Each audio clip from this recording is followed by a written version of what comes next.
The Last Night, Chapter 8. Mr. Utterson was sitting by his fireside one evening after dinner, when he was surprised to receive a visit from Poole. "Bless me, Poole, what brings you here?" he cried, and then taking a second look at him, "What ails you?" he added. "Is the doctor ill?" "Mr. Utterson," said the man, "there is something wrong." "Take a seat, and here is a glass of wine for you," said the lawyer. "Now take your time and tell me plainly what you want."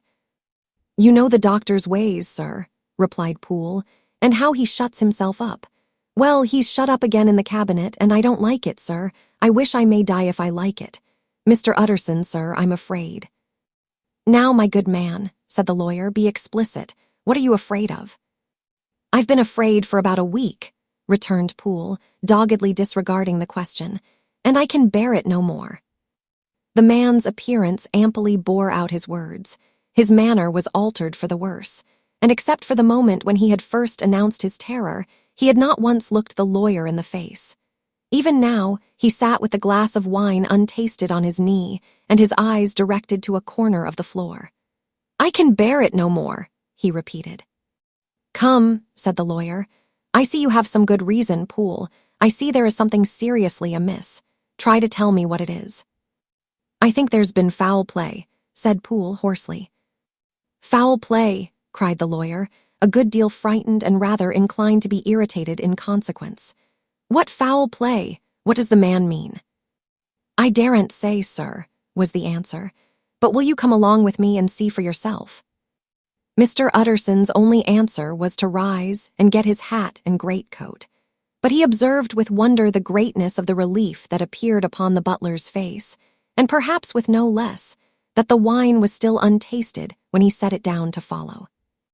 It was a wild, cold, seasonable night of March, with a pale moon, lying on her back as though the wind had tilted her, and flying wrack of the most diaphanous and lawny texture. The wind made talking difficult and flecked the blood into the face. It seemed to have swept the streets unusually bare of passengers, besides, for Mr. Utterson thought he had never seen that part of London so deserted. He could have wished it otherwise. Never in his life had he been conscious of so sharp a wish to see and touch his fellow creatures. For struggle as he might, there was borne in upon his mind a crushing anticipation of calamity. The square, when they got there, was full of wind and dust, and the thin trees in the garden were lashing themselves along the railing. Poole, who had kept all the way a pace or two ahead, now pulled up in the middle of the pavement, and in spite of the biting weather, took off his hat and mopped his brow with a red pocket handkerchief. But for all the hurry of his coming, these were not the dews of exertion that he wiped away, but the moisture of some strangling anguish. For his face was white and his voice, when he spoke, harsh and broken. "Well, sir," he said, "here we are, and God grant there be nothing wrong." "Amen, Poole," said the lawyer. Thereupon the servant knocked in a very guarded manner. The door was opened on the chain, and a voice asked from within, "Is that you, Poole?" "It's all right," said Poole. "Open the door." The hall, when they entered it, was brightly lighted up. The fire was built high, and about the hearth the whole of the servants, men and women, stood huddled together like a flock of sheep. At the sight of Mr. Utterson, the housemaid broke into hysterical whimpering, and the cook, crying out, "Bless God, it's Mr. Utterson," ran forward as if to take him in her arms. What? Are you all here?" said the lawyer peevishly. "Very irregular, very unseemly. Your master would be far from pleased." "They're all afraid," said Poole. Blank silence followed, no one protesting. Only the maid lifted her voice and now wept loudly. "Hold your tongue," Poole said to her, with a ferocity of accent that testified to his own jangled nerves. And indeed, when the girl had so suddenly raised the note of her lamentation, they had all started and turned towards the inner door with faces of dreadful expectation. "And now," continued the butler, addressing the knife boy, "reach me a candle, and we'll get this through hands at once." And then he begged Mr. Utterson to follow him, and led the way to the back garden. "Now, sir," said he, "you come as gently as you can. I want you to hear, and I don't want you to be heard. And see here, sir, if by any chance he was to ask you in, don't go." Mr. Utterson's nerves, at this unlooked-for termination, gave a jerk that nearly threw him from his balance. But he recollected his courage and followed the butler into the laboratory building through the surgical theater, with its lumber of crates and bottles, to the foot of the stair. Here Poole motioned him to stand on one side and listen, while he himself, setting down the candle and making a great and obvious call on his resolution, mounted the steps and knocked with a somewhat uncertain hand on the red baize of the cabinet door. "Mr. Utterson, sir, asking to see you," he called, and even as he did so, once more violently signed to the lawyer to give ear. A voice answered from within. "Tell him I cannot see anyone," it said complainingly. "Thank you, sir," said Poole, with a note of something like triumph in his voice, and taking up his candle, he led Mr. Utterson back across the yard and into the great kitchen, where the fire was out and the beetles were leaping on the floor. "Sir," he said, looking Mr. Utterson in the eyes, "was that my master's voice?" "It seems much changed," replied the lawyer, very pale, but giving look for look. "Changed? Well, yes, I think so," said the butler. "Have I been 20 years in this man's house to be deceived about his voice? No, sir, master. Made away with. He was made away with 8 days ago when we heard him cry out upon the name of God, and who's in there instead of him and why it stays there is a thing that cries to heaven, Mr. Utterson." "That is a very strange tale, Poole. This is rather a wild tale, my man," said Mr. Utterson, biting his finger. "Suppose it were as you suppose, supposing Dr. Jekyll to have been, well, murdered, what could induce the murderer to stay? That won't hold water. It doesn't commend itself to reason." "Well, Mr. Utterson, you are a hard man to satisfy, but I'll do it yet," said Poole. "All this last week, you must know him, or it, whatever it is that lives in that cabinet, has been crying night and day for some sort of medicine and cannot get it to his mind. It was sometimes his way, the master, that is, to write his orders on a sheet of paper and throw it on the stair. We've had nothing else this week back, nothing but papers and a closed door. And the very meals left there to be smuggled in when nobody was looking. Well, sir, every day, aye, and twice and thrice in the same day, there have been orders and complaints, and I have been sent flying to all the wholesale chemists in town. Every time I brought the stuff back, there would be another paper telling me to return it because it was not pure, and another order to a different firm. This drug is wanted bitter bad, sir, whatever for." "Have you any of these papers?" asked Mr. Utterson. Poole felt in his pocket and handed out a crumpled note, which the lawyer, bending nearer to the candle, carefully examined. Its contents ran thus: "Dr. Jekyll presents his compliments to Messrs. Ma. He assures them that their last sample is impure and quite useless for his present purpose." In the year 18, Dr. J purchased a somewhat large quantity from Messrs. He now begs them to search with most sedulous care, and should any of the same quality be left, forward it to him at once. Expense is no consideration.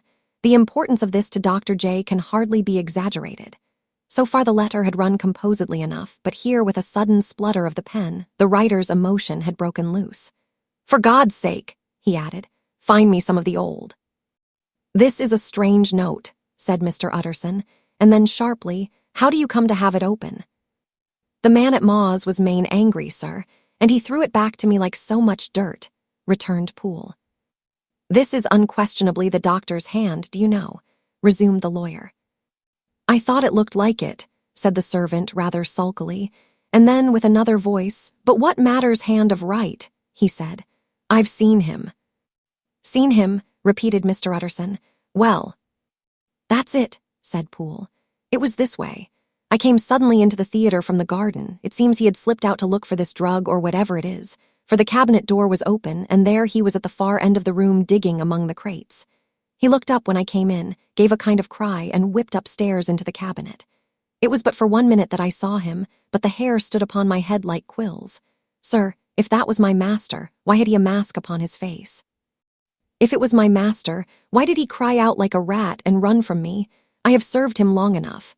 And then—" The man paused and passed his hand over his face. "These are all very strange circumstances," said Mr. Utterson, "but I think I begin to see daylight. Your master, Poole, is plainly seized with one of those maladies that both torture and deform the sufferer. Hence, for aught I know, the alteration of his voice. Hence the mask and the avoidance of his friends. Hence his eagerness to find this drug, by means of which the poor soul retains some hope of ultimate recovery. God grant that he be not deceived. There is my explanation. It is sad enough, Poole, and appalling to consider. But it is plain and natural, hangs well together, and delivers us from all exorbitant alarms. Sir, said the butler, turning to a sort of mottled pallor, that thing was not my master, and there's the truth. My master, here he looked round him and began to whisper, is a tall, fine build of a man, and this was more of a dwarf. Utterson attempted to protest. Oh, sir, cried Poole, do you think I do not know my master after 20 years? Do you think I do not know where his head comes to in the cabinet door, where I saw him every morning of my life? No, sir, that thing in the mask was never Dr. Jekyll. God knows what it was, but it was never Dr. Jekyll, and it is the belief of my heart that there was murder done. Poole, replied the lawyer, if you say that, it will become my duty to make certain. Much as I desire to spare your master's feelings, much as I am puzzled by this note which seems to prove him to be still alive, I shall consider it my duty to break in that door. Ah, Mr. Utterson, that's talking, cried the butler. And now comes the second question, resumed Utterson. Who is going to do it? Why, you and me, sir, was the undaunted reply. That's very well said, returned the lawyer, and whatever comes of it, I shall make it my business to see you are no loser. There is an axe in the theater, continued Poole, and you might take the kitchen poker for yourself. The lawyer took that rude but weighty instrument into his hand and balanced it. Do you know, Poole, he said, looking up, that you and I are about to place ourselves in a position of some peril? You may say so, sir, indeed, returned the butler. It is well, then, that we should be frank, said the other. We both think more than we have said. Let us make a clean breast. This masked figure that you saw, did you recognize it? Well, sir, it went so quick and the creature was so doubled up that I could hardly swear to that, was the answer. But if you mean, was it Mr. Hyde? Why, yes, I think it was. You see, it was much of the same bigness, and it had the same quick, light way with it, and then who else could have got in by the laboratory door? You have not forgot, sir, that at the time of the murder he had still the key with him. But that's not all. I don't know, Mr. Utterson, if you ever met this Mr. Hyde. Yes, said the lawyer, I once spoke with him. Then you must know as well as the rest of us that there was something queer about that gentleman, something that gave a man a turn. I don't know rightly how to say it, sir, beyond this, that you felt in your marrow kind of cold and thin. I own I felt something of what you describe, said Mr. Utterson. Quite so, sir, returned Poole. Well, when that masked thing like a monkey jumped from among the chemicals and whipped into the cabinet, it went down my spine like ice. Oh, I know it's not evidence, Mr. Utterson. I'm book-learned enough for that. But a man has his feelings, and I give you my Bible word it was Mr. Hyde. Aye, said the lawyer. My fears incline to the same point. Evil, I fear, founded evil was sure to come of that connection. I believe you. I believe poor Harry is killed, and I believe his murderer, for what purpose God alone can tell, is still lurking in his victim's room. Well, let our name be Vengeance. Call Bradshaw. The footman came at the summons, very white and nervous. Pull yourself together, Bradshaw, said the lawyer. This suspense, I know, is telling upon all of you, but it is now our intention to make an end of it. Poole here and I are going to force our way into the cabinet. If all is well, my shoulders are broad enough to bear the blame. Meanwhile, lest anything should really be amiss, or any malefactor seek to escape by the back, you and the boy must go round the corner with a pair of good sticks and take your post at the laboratory door. We give you 10 minutes to get to your stations. As Bradshaw left, the lawyer looked at his watch. And now, Poole, let us get to ours, he said. And taking the poker under his arm, led the way into the yard. The scud had banked over the moon, and it was now quite dark. The wind, which only broke in puffs and drafts into that deep well of building, tossed the light of the candle to and fro about their steps, until they came into the shelter of the theater, where they sat down silently to wait. London hummed solemnly all around, but nearer at hand, the stillness was only broken by the sounds of a footfall moving to and fro along the cabinet floor. So it will walk all day, sir, whispered Poole. Aye, and the better part of the night. Only when a new sample comes from the chemist, there's a bit of a break. Ah, it's an ill conscience that's such an enemy to rest. Ah, sir, there's blood foully shed in every step of it. But hark again, a little closer.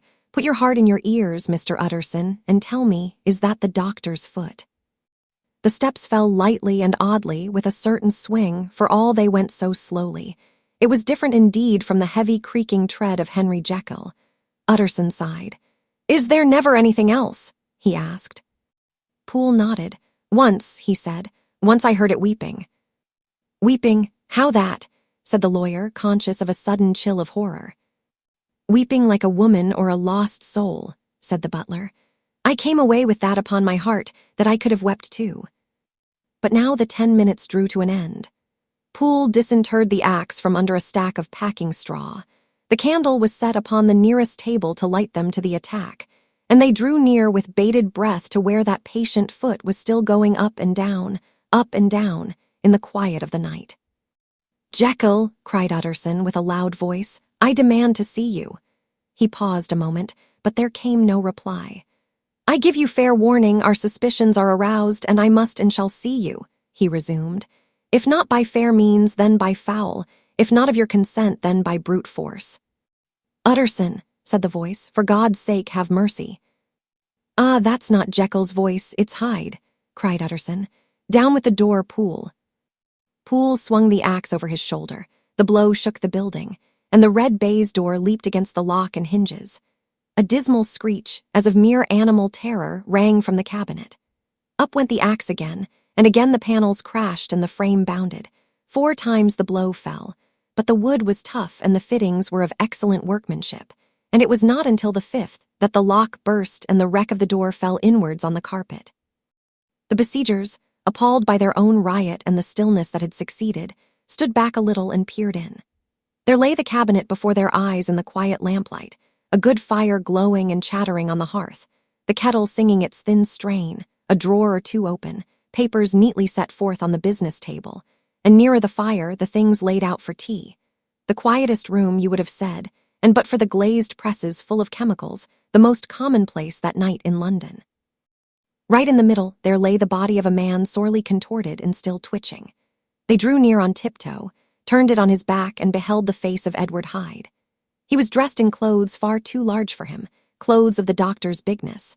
The cords of his face still moved with a semblance of life, but life was quite gone, and by the crushed file in the hand and the strong smell of kernels that hung upon the air, Utterson knew that he was looking on the body of a self-destroyer. "We have come too late," he said sternly, "whether to save or punish.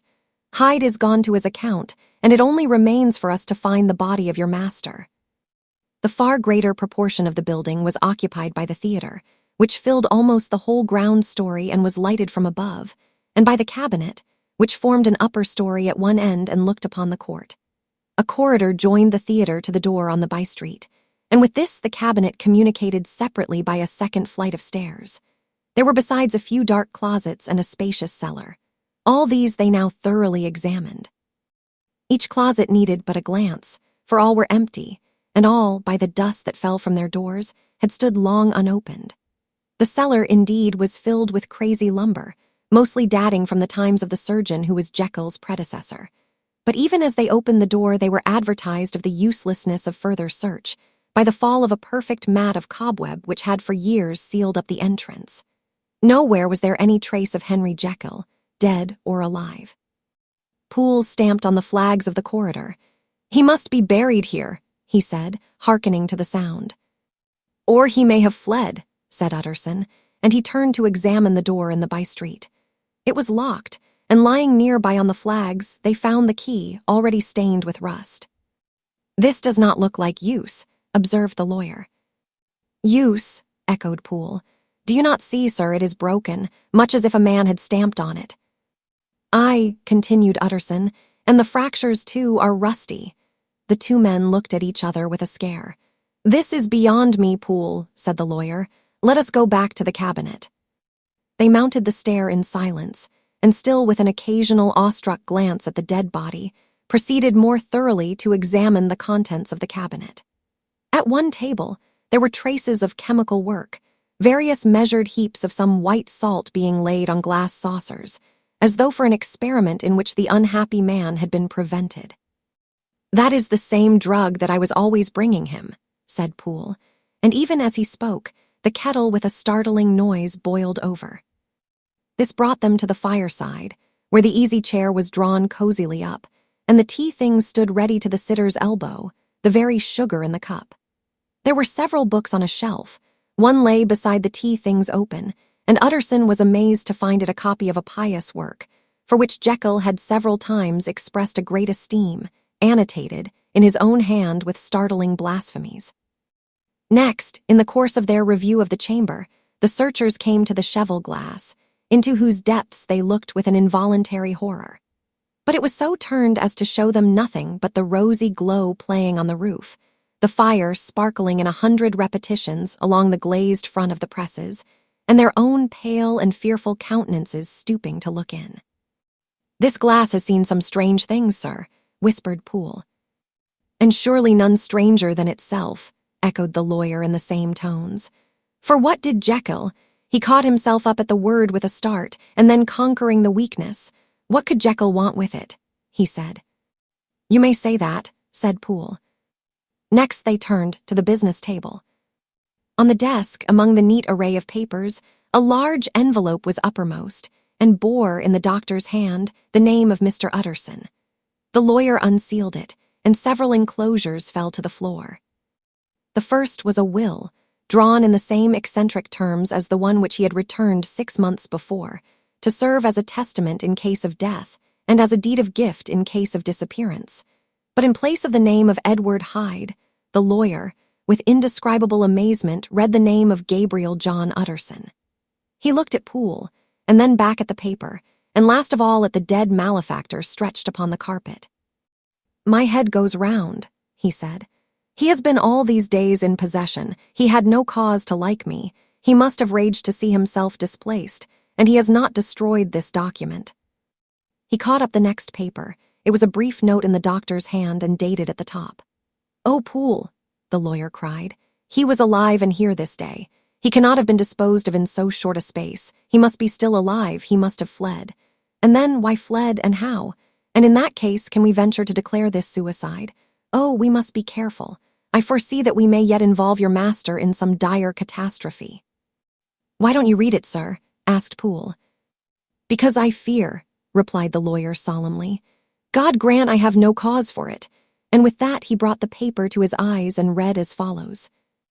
"My dear Utterson, when this shall fall into your hands, I shall have disappeared.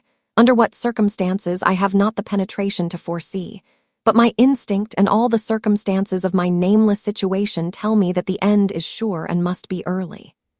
Go then, and first read the narrative which Lanyon warned me he was to place in your hands, and if you care to hear more, turn to the confession of your unworthy and unhappy friend, Henry Jekyll." "There was a third enclosure," asked Utterson. "Here, sir," said Poole, and gave into his hands a considerable packet sealed in several places. The lawyer put it in his pocket. "I would say nothing of this paper. If your master has fled or is dead, we may at least save his credit. It is now 10. I must go home and read these documents in quiet, but I shall be back before midnight, when we shall send for the police." They went out, locking the door of the theater behind them, and Utterson, once more leaving the servants gathered about the fire in the hall, trudged back to his office to read the 2 narratives in which this mystery was now to be explained.